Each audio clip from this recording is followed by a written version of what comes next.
Tout commence avec le bateau maintenant abandonné d'Owen, le mari qui s'est suicidé. Maintenant sa femme veuve n'a plus de sens pour l'utiliser, il reste juste immobile sur la jetée.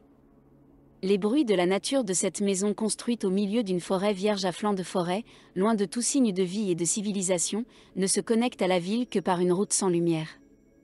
L'histoire est celle d'une veuve, qui découvre un sombre secret sur la maison que son défunt mari architecte a construite. Ses crayons et ses papiers, de sa profession, Owen était un architecte, qui a conçu la maison dans laquelle il vivait. Maintenant une maison vide, pleine d'amertume et de bons souvenirs partis sans raison. Beth vient de perdre son mari Owen par suicide. Dévastée, elle passe ses nuits à boire et à fouiller dans les affaires d'Owen. Elle essaie de paraître stable et en contrôle, mais son amie Claire et sa voisine Mel s'inquiètent pour elle. Elle regarde des vidéos de son mariage et n'aurait jamais pensé que cela pourrait se terminer si tôt et de manière inattendue. Elle essaie de dormir mais ne voit pas le côté vide du lit qui la dérange. Au milieu de la nuit, Beth a entendu frapper à la porte et va enquêter sur ce qui s'est passé. Elle descend les escaliers avec appréhension en se demandant de quoi il s'agit au milieu de la nuit. Et elle ne voit rien d'étrange en regardant par le balcon. Elle allume les lumières extérieures pour s'assurer que tout va bien. Elle est surprise par une silhouette, à travers la fenêtre de la cuisine. Effrayée, elle s'endort dans le salon. En quittant la maison, presque à la voiture, elle remarque la porte du quai ouverte et va la fermer. En fermant la porte de la jetée, elle remarque des empreintes de pas de terre sur les escaliers et décide de descendre pour vérifier. Elle voit le bateau amarré à la jetée, quand elle entend un coup de feu. De retour au travail, elle arrive en retard pour le cours. Elle rencontre le collègue qui est aussi son ami. En plein travail, elle est approchée par une mère de son élève, qui devait remettre un travail, qu'elle n'a pas assisté pour évaluer, et l'informe de ce qui s'est passé dans sa vie et lui donne une note d'évaluation pour le travail non livré. De retour chez elle, elle remarque à nouveau la porte du quai ouverte. Elle s'aperçoit que c'est sa voisine, qui jette un coup d'œil et s'occupe du bateau qui n'était plus protégé depuis l'événement, et ils échangent des mots sur le fait, et elle laisse entendre qu'elle aimerait déménager et vendre la maison, mais elle n'avait toujours pas le courage, car c'est son défunt mari qui l'a construit. En attendant, elle voit une vieille vidéo montrant quand ils ont construit la maison avec son mari aujourd'hui décédé qui s'est suicidé. Dans la maison, elle organise les choses, pensant à un meilleur départ. Elle regarde le livre des plans de la maison et remarque des motifs et des endroits étranges qui ne correspondent pas à l'actuel. Au milieu de la nuit, la radio s'allume toute seule, la réveillant. Elle reçoit un message sur son téléphone portable, du mari supposé mort, lui disant de descendre, elle répond de qui il s'agit, et reçoit un message lui disant de ne pas avoir peur. Elle appelle à nouveau le numéro et une voix semblable à celle de son défunt mari lui dit de regarder à l'extérieur de la maison. Elle regarde par la fenêtre et voit son mari mort nu marcher sur l'eau, cependant, bientôt elle se réveille et se rend compte que tout n'était qu'un rêve. Au réveil, elle vérifie sur son téléphone portable les messages de la veille et remarque qu'il ne s'est rien passé la nuit dernière. Dans la voiture, elle touche le pistolet que son mari a utilisé pour le suicide, mais le range à nouveau, pensant que le toucher n'est pas une bonne idée, mais elle regarde son téléphone portable et remarque la photo d'une femme mystérieuse.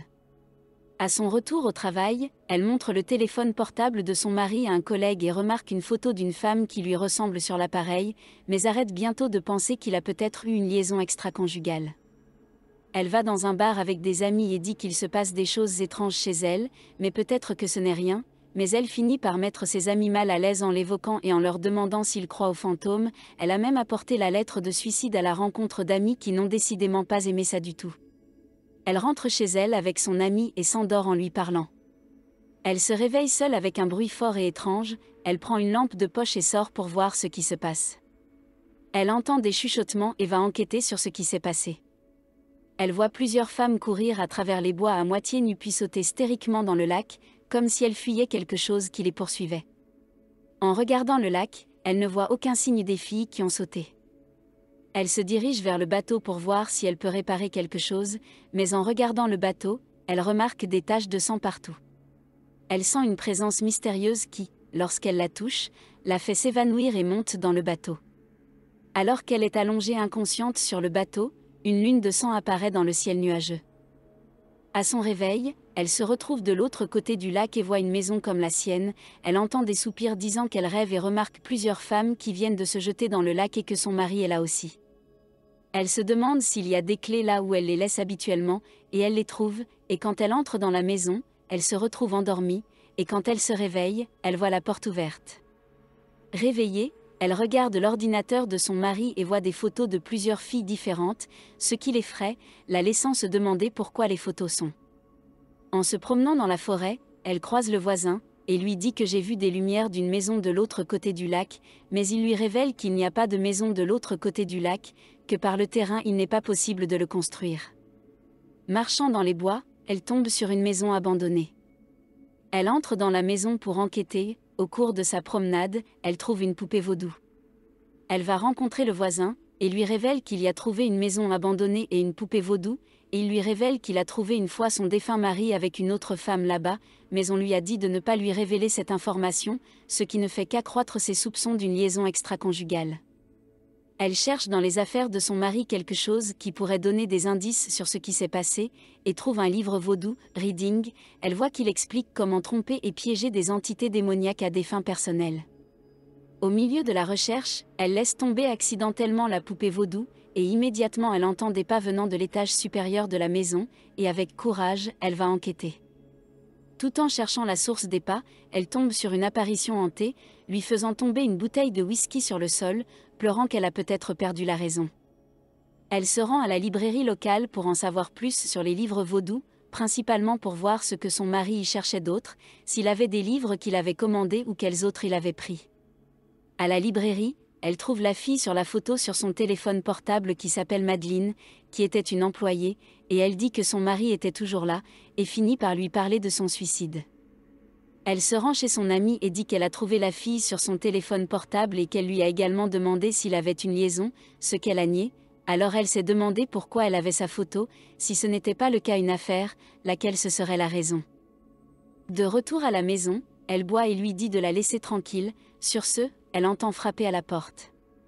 Elle descend et voit Madeleine, la fille de la librairie, s'en aller. Elle la convainc d'entrer pour parler, elle lui offre un verre, et elle écoute ce qu'elle a à dire, et elle dit qu'il l'a emmenée à la maison qu'il construisait à proximité, et ils se sont embrassés, mais il a eu des remords et l'a emmenée. Elle va la nuit sous la pluie, impatiente dans la maison abandonnée, cherchant des réponses qui pourraient s'y trouver. Marchant dans la maison dans le noir, seulement avec une lampe de poche, elle marche sur une planche cassée. En regardant de près avec la lampe de poche, elle tombe sur une tombe pleine de corps, peut-être les femmes dont elle a eu des visions. Elle court vers la maison et appelle son amie, qui se rend sur le répondeur pour lui dire ce qu'elle a trouvé, mais doute de sa santé mentale, compte tenu des derniers événements. Après avoir pris la pluie et le spectacle effrayant dont elle a été témoin, elle décide de prendre une douche, et la radio se rallume toute seule, au milieu de sa douche. Elle pleure assise sur le sol, sentant qu'elle n'en peut plus, et remarque le message ici, estampé sur le miroir.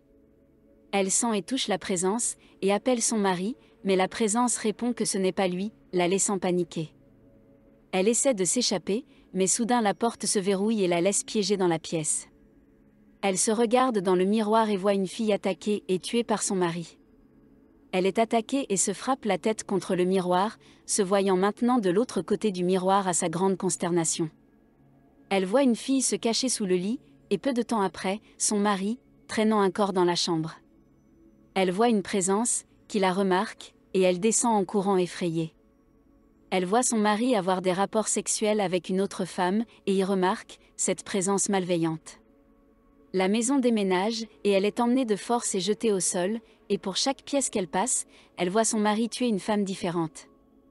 Le démon sous la forme de son mari, lui dit qu'il a toujours chuchoté à l'oreille de son mari, de faire ses vœux de meurtre, mais il a refusé de la tuer et il a dû y mettre fin, et qu'à chaque fois qu'elle fermait les yeux, elle le verrait jusqu'à ce qu'il pût la posséder. Elle se réveille bientôt, cependant, le démon l'attaque à nouveau. Cette fois, elle ne s'échappe pas, et elle sent qu'il l'a peut-être rattrapée pour de bon cette fois. Le lendemain, son amie se présente pour la voir, mais elle ne la trouve pas, mais le sac vide du pistolet, ce qui la rend désespérée de le trouver, la faisant courir dans toutes les pièces de la maison. Elle se retrouve dans ce monde rouge dans un bateau, et y voit le diable. Son amie et maintenant la voisine continuent de la chercher. Le démon lui donne le pistolet, lui disant que c'est la seule voie à suivre. Au dernier moment, l'espoir parle plus fort et elle est sauvée par son amie.